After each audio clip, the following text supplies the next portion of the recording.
नमस्कार, स्वागत है आपका इन लाइव 24 न्यूज़ चैनल के सुबह के समाचार में। तो चलिए सबसे पहले शुरुआत करते हैं देश से जुड़ी खबरों से। लॉकडाउन 3.0 प्रवासी कामगारों को राहत की मांग संबंधी याचिका का सुप्रीम कोर्ट ने किया निपटारा। सुप्रीम कोर्ट ने मंगलवार को ये कहते हुए एक जनहित याचिका का निपटारा कर दिया कि केंद्र और राज्य सरकारें प्रवासी कामगारों को राहत उपलब्ध कराने के लिए पर्याप्त कदम उठा रही है। याचिका में प्रवासी कामगारों को मुफ्त यात्रा सुविधा देने के लिए रेलवे और राज्यों को निर्देश देने की मांग की गई थी। जस्टिस अशोक भूषण, जस्टिस संजय किशन कौल और जस्टिस BR गवई की पीठ ने वीडियो कॉन्फ्रेंसिंग के जरिए मामले की सुनवाई करते हुए कहा कि उन्हें याचिका लंबित रखने का कोई कारण नजर नहीं आता। इसके साथ ही उन्होंने याचिका का निपटारा कर दिया। याचिकाकर्ता अहमदाबाद स्थित भारतीय प्रबंध संस्थान के पूर्व प्रभारी निदेशक जगदीश S छोकर और वकील गौरव जैन की ओर से पेश अधिवक्ता प्रशांत भूषण ने कहा कि सभी प्रवासी कामगारों को अपने गांव जाने की अनुमति नहीं दी जा रही और कईयों को पैदल चलकर घर लौटना पड़ रहा है। इस पर पीठ ने कहा कि याचिकाकर्ताओं द्वारा मांगी गई राहत सरकार ने पहले ही मुहैया करा दी है। 52,800 रुपए की शराब खरीद, शेखी बगारना पड़ा महंगा, दुकानदार पर FIR, खरीदार की तलाश जारी। देश के कई इलाकों में सोमवार को शराब की दुकानें खुली तो लोगों का सैलाब वाइन शॉप्स के बाहर उमड़ पड़ा। कर्नाटक के एक शख्स ने तो 52,841 की शराब खरीदकर अपनी शेखी बगाड़ने के लिए सोशल मीडिया पर बिल पोस्ट कर दिया। देखते ही देखते ये पोस्ट वायरल हो गई। हालांकि अब शराब बेचने वाले दुकानदार के लिए मुसीबत खड़ी हो गई है।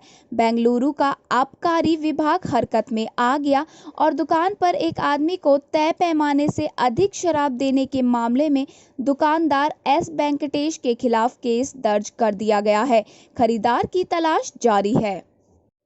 वहीं जब अधिकारियों ने दुकान के मालिक S वेंकटेश से पूछताछ की तो उसने बताया कि शराब 8 लोगों के समूह ने खरीदी थी, लेकिन भुगतान एक ही कार्ड से किया गया था। बेंगलुरु साउथ के आबकारी DC साडी एक गिरी ने बताया कि हम मालिक के दावे की जांच कर रहे हैं। अधिकारियों ने बताया कि दुकान के मालिक S वेंकटेश के खिलाफ केस दर्ज कर लिया गया है।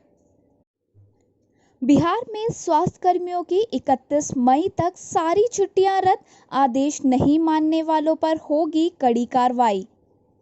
बिहार सरकार ने कोरोना वायरस के बढ़ते प्रभाव और मौजूदा हालात को देखते हुए स्वास्थ्य कर्मियों और कर्मचारियों की सभी छुट्टियां 31 मई तक के लिए रद्द कर दी गई हैं। सरकार ने ये भी कहा है कि उसने 362 ऐसे स्वास्थ्य कर्मियों की पहचान की है जो अस्पताल में उपस्थित नहीं रहे हैं। इसे लेकर उनसे स्पष्टीकरण मांगा गया है। इसके बाद उन पर आपदा अधिनियम 2005 और महामारी रोग अधिनियम 1897 के तहत कार्रवाई होगी। तेलंगाना में 29 मई तक बड़ा लॉकडाउन, मुंबई में बंद रहेगी शराब की दुकानें। बढ़ते कोरोना के प्रकोप को देखते हुए तेलंगाना सरकार ने वहां 29 मई तक लॉकडाउन को बढ़ा दिया है।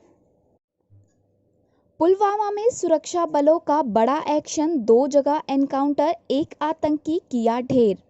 जम्मू कश्मीर के पुलवामा जिले में सुरक्षा बलों और आतंकियों के बीच 2 जगह मुठभेड़ चल रही है। अवंतीपोरा के शरशाली एरिया में सुरक्षा बलों ने एक आतंकी को ढेर कर दिया है, जबकि अभी मुठभेड़ जारी है। वहीं पंपोर के शार एरिया में सुरक्षा बलों ने 3 आतंकियों को घेर कर लिया है। दोनों ओर से रुक रुक कर फायरिंग की जा रही है। आपको बता दें कि अवंतीपोरा के शरशाली में आतंकियों के छिपे होने की खबर मिली थी। इसके बाद मंगलवार रात से यहां सर्च ऑपरेशन शुरू कर दिया गया। इस दौरान आतंकियों ने सुरक्षा बलों पर फायरिंग शुरू कर दी। दोनों तरफ से पूरी फायरिंग जारी रही। बुधवार सुबह सुरक्षा बलों ने एक आतंकी को ढेर कर दिया है। फिलहाल एनकाउंटर जारी है। महबूबा मुफ्ती की रिहाई नहीं, पीएसए के तहत हिरासत की अवधि 3 महीने और बढ़ी। पिछले साल अगस्त में केंद्र सरकार ने अप्रत्याशित फैसला लेते हुए जम्मू कश्मीर को विशेष राज्य का दर्जा देने वाले अनुच्छेद 370 को निष्प्रभावी कर 2 केंद्र शासित प्रदेशों में बांट दिया था। हालांकि इस फैसले से पहले राज्य के कई नेताओं को हिरासत में ले लिया गया था। वहीं जम्मू कश्मीर की पूर्व मुख्यमंत्री महबूबा मुफ्ती को पब्लिक सिक्योरिटी एक्ट यानी कि पीएसए के तहत हिरासत में रखने की अवधि 3 महीने के लिए बढ़ा दी गई है। वो पिछले साल अगस्त से ही हिरासत में है। कोरोना वायरस के संकट की वजह से पूर्व मुख्यमंत्री महबूबा मुफ्ती को अस्थायी जेल से उनके घर में शिफ्ट कर दिया गया था, लेकिन वह अभी भी हिरासत में है। अब वो 3 और महीने पीएसए के तहत हिरासत में रहेंगी। मुफ्ती समेत 6 नेता पीएसए के तहत हिरासत में है। जम्मू कश्मीर प्रशासन ने पूर्व मुख्यमंत्री महबूबा मुफ्ती की तरह नेशनल कॉन्फ्रेंस के नेता अली मोहम्मद सागर और पीडीपी नेता सरताज मदानी की भी 3 महीने के लिए पीएसए के तहत हिरासत में रहने की अवधि बढ़ा दी है। हालांकि कुछ महीने हिरासत में रखे जाने के बाद हालात सामान्य होने पर अधिकतर नेताओं की रिहाई हो चुकी है। जम्मू कश्मीर के 2 अन्य पूर्व मुख्यमंत्री फारूक अब्दुल्ला और उनके बेटे अमर अब्दुल्ला पहले ही रिहा हो चुके हैं। 54 जमातियों पर दर्ज होगी एफआईआर, मेडिकल पुलिस टीम के हमलावरों पर 5 लाख का जुर्माना। उत्तर प्रदेश के कानपुर में पकड़े गए तबलीगी जमातियों पर एफआईआर दर्ज की जाएगी। अभी तक पुलिस ने ऐसे 54 जमातियों को चिन्हित किया है। इन पर महामारी अधिनियम समेत अन्य संगीन धाराओं में रिपोर्ट होगी। आईजी रेंज ने इस संबंध में मंगलवार को डीआईजी को निर्देश दिए हैं। वहीं मेडिकल और पुलिस टीम पर हमला करने वालों से 5 लाख तक का जुर्माना वसूला जाएगा। आईजी मोहित अग्रवाल ने बताया कि जब जमाती पकड़े गए थे तो 8 विदेशी जमातियों पर एफआईआर दर्ज कर कार्रवाई की गई थी, जो फिलहाल अस्थायी जेल में है। अब जमात में शामिल होने के बाद छिपे बैठे लोगों पर केस दर्ज कर जेल भेजा जाएगा। इन सभी पर लॉकडाउन उल्लंघन, महामारी अधिनियम और आपदा प्रबंधन अधिनियम के तहत कार्रवाई की जाएंगी। चलिए अब आपको बताते हैं कि कौन सा राज्य है जिसमें सबसे ज़्यादा कोरोना महामारी फैली हुई है। सबसे ऊपर है महाराष्ट्र, जहां 15,525 कुल केसेस हैं और यहां पर एक्टिव 12,079 हैं। रिकवर हो चुके हैं 2,819 और यहां पर मृत्यु 617 लोगों की हो चुकी है अब तक। दूसरे नंबर पे है गुजरात, यहाँ पे एक्टिव केस हैं 6,245। दूसरे नंबर पे है गुजरात, यहाँ पे कंफर्म केस हैं 6,245। वहीं एक्टिव है 4,496 और रिकवर हो चुके हैं 1,381 और डेथ हो चुकी है 368 की। बात करें अगर दिल्ली की, तो दिल्ली में कंफर्म केस पहुंच चुके हैं 5,104, एक्टिव है 3,572, रिकवर हो चुके हैं 1,468 और डेथ हो चुकी है 64 की। चौथे नंबर पे है तमिलनाडु। तमिलनाडु में केस पहुंच चुके हैं 4,058, एक्टिव है 2,540, रिकवर हुए हैं 1,485 और 33 डेथ अब तक हो चुकी है राज्य में। चलिए अब बात करते हैं विदेश से जुड़ी खबरों पर। वुहान लैब से कोरोना फैलने की बात मनगढ़ंत, बोला WHO। विश्व स्वास्थ्य संगठन WHO ने अमेरिका के उस दावे पर फिर सवाल उठाए हैं जिसमें कहा गया था कि पूरी दुनिया में फैली कोरोना महामारी को चीन के वुहान में पैदा किया गया है। WHO के आपात निदेशक माइकल रियान ने कहा, हमें अमेरिका ने वायरस के वुहान लैब में विकसित होने का कोई सबूत या डाटा नहीं दिया है।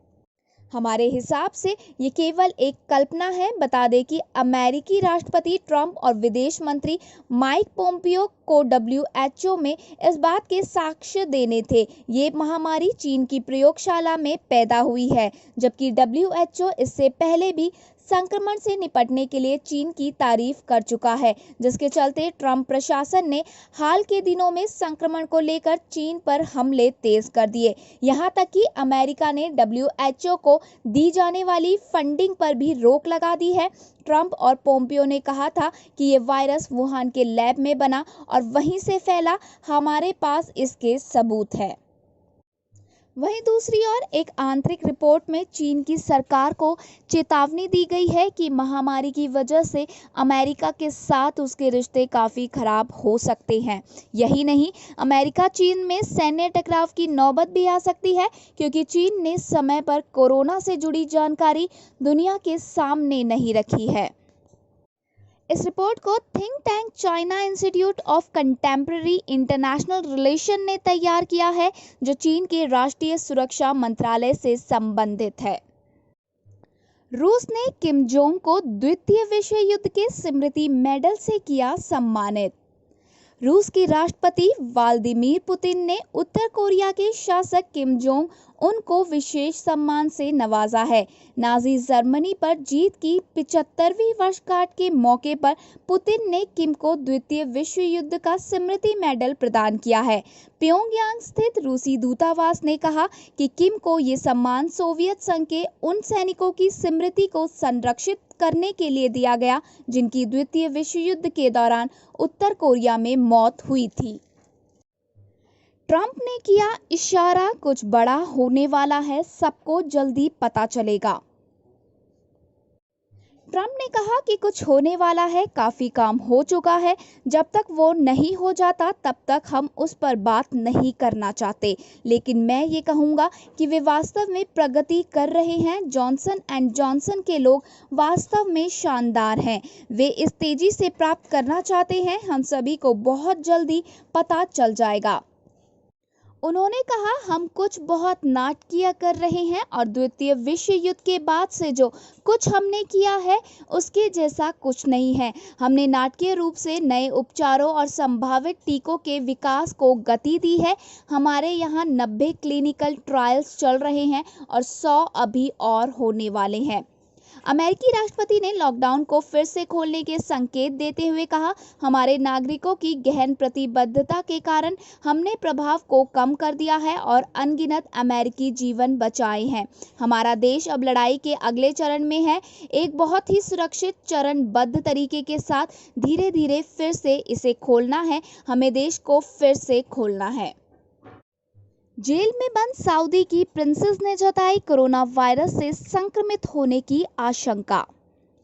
किंग सलमान की आज़ादी की मांग करने वाली जेल में बंद सऊदी की एक राजकुमारी ने कोरोना वायरस से संक्रमित होने की आशंका जताई है। उन्होंने ये बात हाल ही में जेल में कोरोना संक्रमण फैलने की घटना के बाद कही। यूएई शारजाह की बहुमंजिला इमारत में भीषण आग, लपटों से लाल हुआ आसमान। संयुक्त अरब अमीरात के शारजाह शहर में एक बहुमंजिला इमारत में भीषण आग लग गई है। खबर के मुताबिक ये हादसा अल नहदा इलाके में हुआ है। ताज़ा जानकारी के मुताबिक शारजाह सिविल डिफेंस की टीम आग पर काबू पाने की कोशिश कर रही है। स्थानीय मीडिया की रिपोर्ट के मुताबिक इस बिल्डिंग में आग मंगलवार देर शाम लगी। आग की लपटों में आसमान चारों ओर से दिखाई दे रहा था और पूरा इलाका लाल दिखाई दे रहा था। वहीं यूएई की स्थानीय मीडिया का कहना है कि इस इमारत में फंसे सभी लोगों को सिविल डिफेंस की टीम ने निकाल लिया है, लेकिन आग पर काबू पाने की कोशिश की जा रही है। आग बुझाने के लिए हाइड्रोकोलिक दमकल मशीनों को लगाया गया है। ताज़ा जानकारी मिलने तक आग को बुझा लिया गया है और इस घटना में किसी की जान नहीं गई है। विदेश में फंसे भारतीयों को लाने के लिए नौसेना ने लॉन्च किया ऑपरेशन समुद्र सेतु। मालदीव गणराज्य में भारतीय मिशन उन भारतीय नागरिकों की एक सूची तैयार कर रहा है जिन्हें नौसेना के जहाज़ों द्वारा लाया जाना है। उन सब की जरूरी चिकित्सा स्क्रीनिंग के बाद उन्हें जहाज़ों से भारत लाया जाएगा। इस ऑपरेशन के पहले चरण में 8 मई 2020 से भारतीय नागरिकों का निकासी अभियान शुरू होगा। विदेशों में रह रहे भारतीय नागरिकों पर कोविड-19 महामारी के प्रभाव के संबंध में भारत सरकार बारीकी से निगरानी कर रही है। भारतीय नौसेना का निर्देश दिया गया है कि विदेश में फंसे नागरिकों को समुद्र के रास्ते निकासी के लिए उपयुक्त तैयारी की जाए। पहली यात्रा के दौरान कुल 1000 नागरिकों को लाने की योजना बनाई गई है, जिसमें जहाज पर उपलब्ध क्षमता और चिकित्सा सुविधाओं के साथ सोशल डिस्टेंसिंग का भी ख्याल रखा जाएगा। धन्यवाद। आगे की और खबरों के लिए बने रहिए हमारे साथ इन लाइव 24 न्यूज़ चैनल में। और अगर आपको हमारी ये वीडियो पसंद आई हो तो प्लीज़ लाइक और हमारे चैनल को सब्सक्राइब करना ना भूलें और इस वीडियो को ज़्यादा से ज़्यादा शेयर करें।